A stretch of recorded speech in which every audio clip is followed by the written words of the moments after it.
नमस्कार दोस्तों, Tomar math classes में आपका स्वागत है। आज हम लोग पढ़ने वाले हैं क्लास 10th में मैथ का इंट्रोडक्शन। मतलब आज हम लोग सिलेबस को स्टार्टिंग से बिल्कुल शुरू करेंगे और पूरा सामान्य परिचय पहले जानेंगे कि एनसीईआरटी में क्या क्या सिलेबस है और कितने अपने चैप्टर दिए गए हैं। फिर उसके आधार पे हम लोग फर्स्ट चैप्टर से लेकर अंतिम चैप्टर तक का जितना भी कोर्स दिया होगा पूरा हम लोग कवर करेंगे इतना। तो आज के इंट्रोडक्शन की बात करने वाले हैं। पहले इंट्रोडक्शन के बारे में जानेंगे, उसके बाद में पहले वाले चैप्टर से स्टार्टिंग हम लोग कर देंगे यहाँ पे। और इसी से बता दें हम यहाँ पे कि अपने 300 सब्सक्राइबर पूरे हो चुके हैं, 300 पूरे हो चुके हैं अपने यहाँ पे। तो सभी लोग सपोर्ट करते रहे, जिससे आगे हम लोग और बढ़े। अभी 300 से ऊपर भी हमें टारगेट है अपना 500 तक पहुँचने का। तो वहाँ तक सब लोग अपना शेयर करते रहे अच्छी तरीके से और चैनल को सब्सक्राइब करते रहे। ठीक है, तो हम लोग इंट्रोडक्शन स्टार्ट करते हैं कि मैथमेटिकल जो अपना इंट्रोडक्शन दिया है क्लास 10th में एनसीईआरटी बेस का, वो क्या है।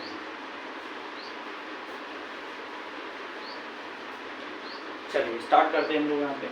सबसे पहले जानते हैं कि क्लास 10th में एनसीईआरटी में कितने चैप्टर दिए गए हैं 10th लेवल में मैथ में। तो पहले चैप्टर का नाम दिया गया है अपनी संख्या पद्धति।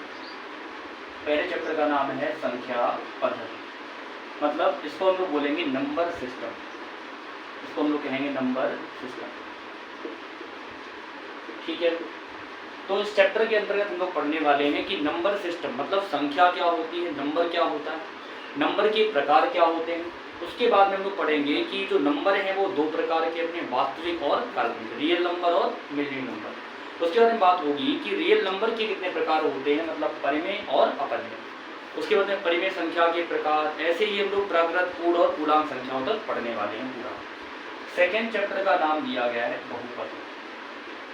सेकेंड का नाम है बहुपद, जिसे हम लोग बोलते हैं पॉलिनोमियल। बहुपद को हम लोग बोलते हैं पॉलिनोमियल। ठीक है, तो पॉलिनोमियल के अंतर्गत हम लोग बहुपद के प्रकार पढ़ेंगे। बहुपद क्या होता है, बहुपद की घात क्या होती है, बहुपद का वर्गीकरण अर्थात क्लासिफिकेशन ऑफ पॉलिनोमियल कितने आधार पर किया गया है। और उसके बाद में हम लोग द्विघात बहुपद पढ़ेंगे जो अपने सिलेबस में दिया गया है। फिर थर्ड नंबर पे चैप्टर का जो नाम दिया गया है उसको हम लोग बोलते हैं दो चरों वाले रैखिक समीकरण। रैखिक समीकरण ये अपना हो जाएगा लीनियर इक्वेशंस इन टू वेरिएबल। लीनियर इक्वेशंस इन टू वेरिएबल। अब इसमें हम लोग क्या पढ़ने वाले हैं कि सबसे पहली बात चर क्या होते हैं, अचर क्या होते हैं। उसके बाद में वर्ड आया है रैखिक समीकरण। तो रैखिक समीकरण क्या होते हैं। फिर आगे बात होगी कि रैखिक समीकरणों को हल करने की जो विधियां हैं, तीन विधियां यहाँ पे पढ़ाई जाएंगी। एक तो प्रतिस्थापन विधि, दूसरी विलोपन विधि और तीसरी अपनी होगी वज्र गुणनखंड विधि। तो उसके बारे में हम लोग यहाँ पे जानेंगे। और विभिन्न प्रकार की जो आकृतियां हैं जैसे कि आयत हो गया, वर्ग हो गया या फिर चक्रीय चतुर्भुज हो गया, जितने भी प्रकार की आकृतियां उनके बारे में हम लोग यहाँ पे रैखिक समीकरण के रूप में पढ़ेंगे। तो अपना जो फोर्थ नंबर चैप्टर है उसका जो नाम दिया है, फोर्थ नंबर चैप्टर का अपना नाम दिया गया है यहाँ पे, इसको हम लोग बोलते हैं द्विघात समीकरण। द्विघात समीकरण अर्थात इसको बोलते हैं हम लोग क्वाड्रेटिक इक्वेशन। क्वाड्रेटिक इक्वेशन ये अपना हो जाएगा यहाँ पे फोर्थ चैप्टर का नाम। तो इसके अंदर हम लोग पढ़ने वाले द्विघात। यहाँ पे साफ पता लगा द्विघात का मतलब घात कितनी होगी, दो घात।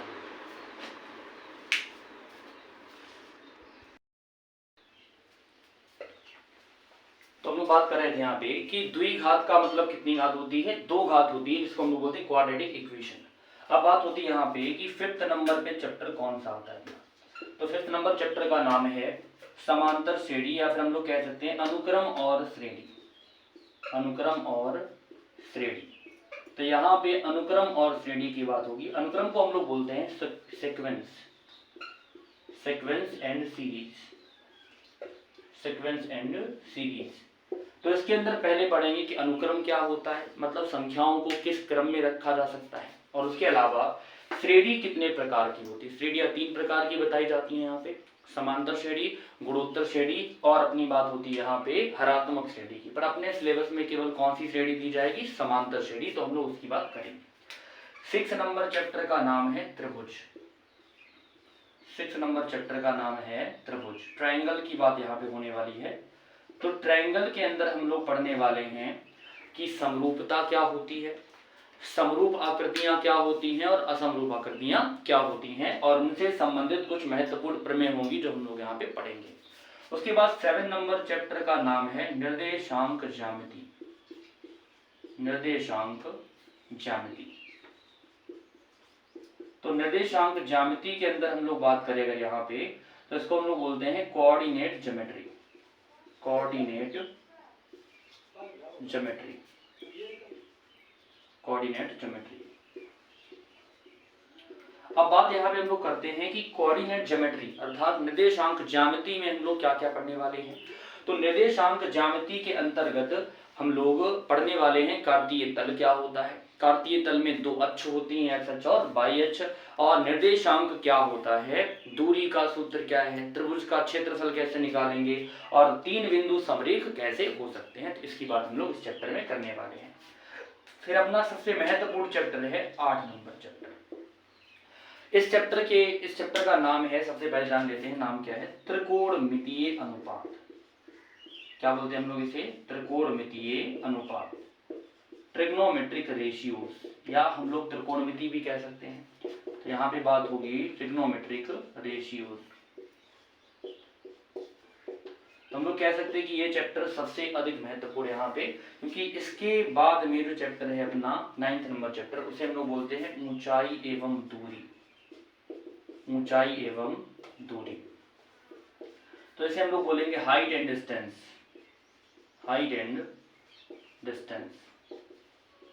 ठीक है, ये अपने 9 चैप्टर का इंट्रोडक्शन है। केवल सबसे पहले जान लेंगे हम लोग, स्टार्टिंग हम लोग करने वाले यहाँ पे फर्स्ट चैप्टर से, या फिर अभी वीडियो देखने के बाद में सभी बच्चे कमेंट करें कि इनमें से कौन सा चैप्टर स्टार्ट किया जाए, वही चैप्टर हम यहाँ से स्टार्ट करेंगे। अभी 9 चैप्टर हुए हैं और चैप्टर टोटल कितने हैं अपने कोर्स में, 15। तो 15 चैप्टर तक की हम लोग बात करते हैं। फिर अब जिस चैप्टर के बारे में ज्यादा कमेंट आएंगे वही चैप्टर हम लोग यहाँ पे स्टार्ट करेंगे। तो 10 नंबर चैप्टर का नाम क्या है, 10 नंबर चैप्टर का नाम है वृत्त। इसको हम लोग बोलते हैं सर्कल। नाम क्या है इसका, सर्कल। अब सर्कल के अंदर हम लोग पढ़ेंगे कि सर्कल होता क्या है, उसके बाद में सर्कल की जो जीवा होती है वो क्या होती है, सर्कल में त्रिज्या क्या होती है, व्यास क्या होता है, सर्कल का केंद्र क्या होता है, इन सब चीजों की हम लोग बात करेंगे। और बाद में फिर हम लोग बात करेंगे कि वृत्त का क्षेत्रफल क्या है, वृत्त का परिमाप या परिधि क्या होती है, यहाँ सबकी हम लोग बात करने वाले हैं। 11th नंबर चैप्टर में पहले टाइम पे रचना थी, शायद इस समय पे रचना जो है वो हट चुकी है, स्ट्रक्चर भी हम लोग इसको कह सकते हैं। तो अगर अपने सिलेबस में होगी तो हम लोग इसे पढ़ाएंगे। ठीक है, रचना के बारे में भी हम लोग जानेंगे यहाँ पे। अब बात होती है यहाँ पे 12th नंबर चैप्टर की, जिसका नाम है वृत्त का क्षेत्रफल। नाम है वृत्त का क्षेत्रफल, एरिया ऑफ सर्कल। तो यहाँ पे हम लोग बात करने वाले हैं कि अब ये 2 वृत्त चैप्टर कैसे शामिल हो गए, कि पहले वाले चैप्टर का नाम है वृत्त। तो अगर वृत्त नाम है तो इसके अंदर हम लोग वृत्त के अंदर संबंधित कोण पढ़ेंगे कि कोण कैसे ज्ञात किए जाए। पर यहाँ पे बात हो रही वृत्त का क्षेत्रफल, मतलब यहाँ केवल हम लोग क्षेत्रफल की बात करने वाले हैं। 13 नंबर चैप्टर का नाम है पृष्ठीय क्षेत्रफल एवं आयतन। पृष्ठीय क्षेत्रफल एवं आयतन। पृष्ठीय क्षेत्रफल एवं आयतन, इसको बोलते हैं surface area. Surface area and volume. Surface area and volume.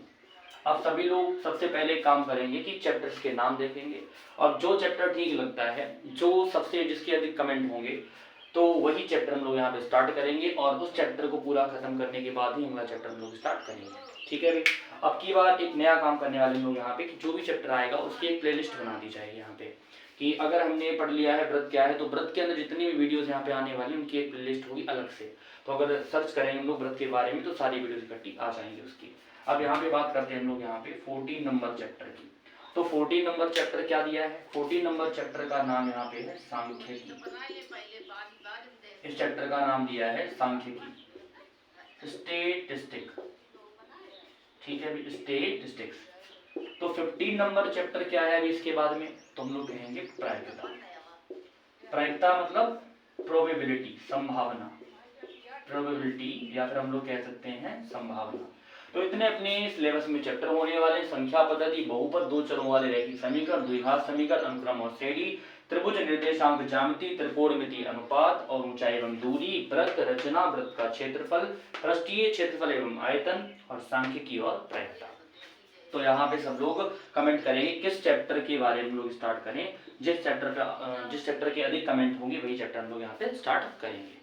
तो अभी के लिए इतना ही केवल, और शाम से वीडियो आने लगेगी, शाम तक आप लोग कमेंट करें आराम से, और सुबह तक, कल सुबह तक जो भी चैप्टर आप लोग बताएंगे उसी चैप्टर की वीडियो यहाँ से स्टार्ट हम लोग कर देंगे। सिलेबस वाइज हम लोग चलेंगे लगातार। ठीक है, धन्यवाद। और वीडियो को सब लोग शेयर करते रहें। अगर वीडियो पसंद आती है तो लाइक किया करें और चैनल को सब्सक्राइब करें। धन्यवाद।